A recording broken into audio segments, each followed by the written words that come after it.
Hi everyone, this is Dr. Vikansh and in this video we'll be talking about the elements and essentials of display print advertising.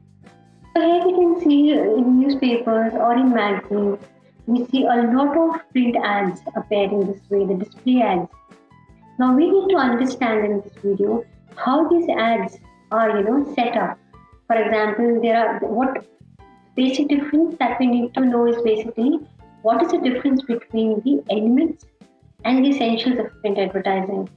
So when we're talking about the elements, that is what constitutes the advertising, the elements we'll be talking about, and essentials like how more aesthetic we can make it. So let's start. Here you can see to make it more simplified, I've just divided this print ad onto the various elements we are going to study, because I was talking about what constitutes an ad. So in this example, you can see, there is logo, there is product, headline, tagline, images or illustrations, copy that we use. So let's move on to the first element, that is the headline. So headline is a phrase or a sentence that usually attracts the readers and lead the reader into the ad's illustrations and make them want to read the copy. For example, here you see an ad. I've cropped this one particular display ad just to make it more sure as to So the protection against COVID-19 with 2 spoons of Chyawanprash daily. That's a headline which would introduce you to a product, right? It's basically an introduction to the advertisement, that what the reader should expect out of the copy or the advertisement, right? So there are various types of headlines, that is like how to headline, direct headline, indirect headline. These headlines will be covered in the next topic or a next video where we will study. So moving on to the next is the subheadline. Subheadline is basically, the extension to a headline, right? We already introduced the product. We've already introduced an ad, what it should contain. It's just a subheadline is an extension of it. It extends the objective which is mentioned there into the headline, right? So it is not mandatory that every print ad is going to have the subheadline, but it's an extension to, in case you find that your product is a very complex product, right? For example, it's hair or something that needs more, word or a text into your print ad, then you use it as a subheadline. Otherwise, it's not required. It's not used in all the print ads. Next, we move on to the copy. So copy refers to the textual portion that you see in the ad. Whatever is written into the text, that is the print copy, known as a copy. So it includes the text written in the print ad in the form of a product description, features, advantages of the products, which are mostly written in a bullet format, right? Or the features that are shown with the photographs, right? So that is a copy which is used. So here I've just posted one of the examples of the way, and again, all the images that I've used are basically the crop of the complete print ads, just to make you understand that, this is how the copy is written. It could be into a paragraphic, it could be into a bullet format, it could be into any other formats, right? And copy is of different types. There's reason why copy, there is a testimonial copy, there is a humorous copy. Again, because this is an intensive topic, the types of the copy, we'll be studying it in a different video. Illustrations are basically the images that are used into the print ad, right? It could be in the form of the photographs, it could be in the form of drawings, graphics, bar graphs, anything that is being used, right? So that forms the illustration that are used into the print ad, right? And these illustrations can be of a product or something which is related or symbolic to the product. For example, if you use a bar graph to show the ranking or the thing of something, so that is basically symbolic to a product or an idea or a service, right? So because everything, if you talk about an institute provided, we cannot show the whole institute photograph into one of the print ads. So maybe we show just the students coming out of the building, and that way we can just promote. So that is a symbolic image which is being used, right? For example, here in this particular ad that you see, the car and the family standing in front is the illustration that is used. The next info element is the trademark, right? Or maybe you say something trademark, a unique design symbol, which is basically used as a visual representation of the brand, right? To create identity. Here you can see 2 examples, that is Twitter and Knees. So there is so many other types of, see the trademarks that I use.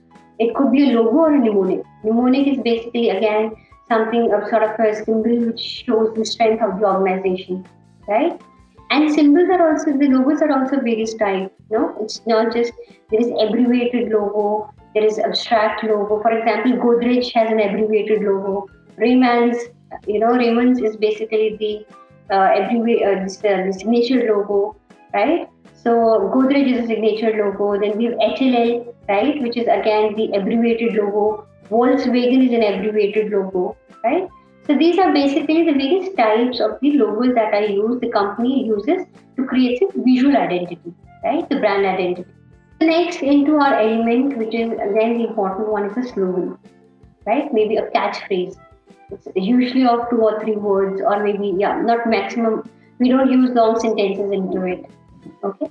So it evokes a feeling about a product, right? Maybe a reward, or an emotion, or a motivation, or an empowerment that one attains by using this particular product. So the slogan is rarely changed when we are, because we make a series of campaigns, right? So we generally don't fiddle with the slogan to change the slogans much. So here you can see some of the examples, the slogans of the PayPal, Netflix, Just Do It for Nike, right? And then the panel, again, that's very important because in journal print advertisements, right, we need to specify we are talking about a particular product. Though again, I'm saying it's not mandatory, but nowadays most of the print ads do carry the panel, right? A panel refers to the address mentioned in the print ad layout, and it could be a website, it could be the Facebook pages where you can see the campaign, it could be the physical address of the company, restaurant, or an organization, right? So, for example, where you're supposed to find this particular sale is going on. So you need to mention for example, the way you can see into the example. Contact your merit rep today or visit the website to learn more. So this is something, this sort of a panel which is often included into the print advertisements, so as to ignite the call for action for a particular brand. And now we move on to the essentials of a print ad, right? What makes the print ad? Whatever the elements we have studied so far, right? They are basically something that constitutes a print ad, and it's very important for its constitution. Though again, I'm saying it's not mandatory that all the elements have to be used, right? And what are the essentials that are basically, that are used to make the ads more aesthetic? So now let's discuss the essentials of a print ad, right? And essentials are basically used to make the ads more aesthetic. So first and foremost, the essential that we're using is the language should be simple. Whatever copy that we're using in a print ad, it should be written in a very simple language, right? It should not be we need not use very heavy vocabulary while we are defining a product, or we are, mentioning any idea or a service into this, right? Description, while writing a description. So make sure that the language that you're using in the print ad is very simple and easily understandable, right? Another essential and a very important is the balance placement of the elements. What all elements that we are using in the print ad, we have started 6 to 7 elements.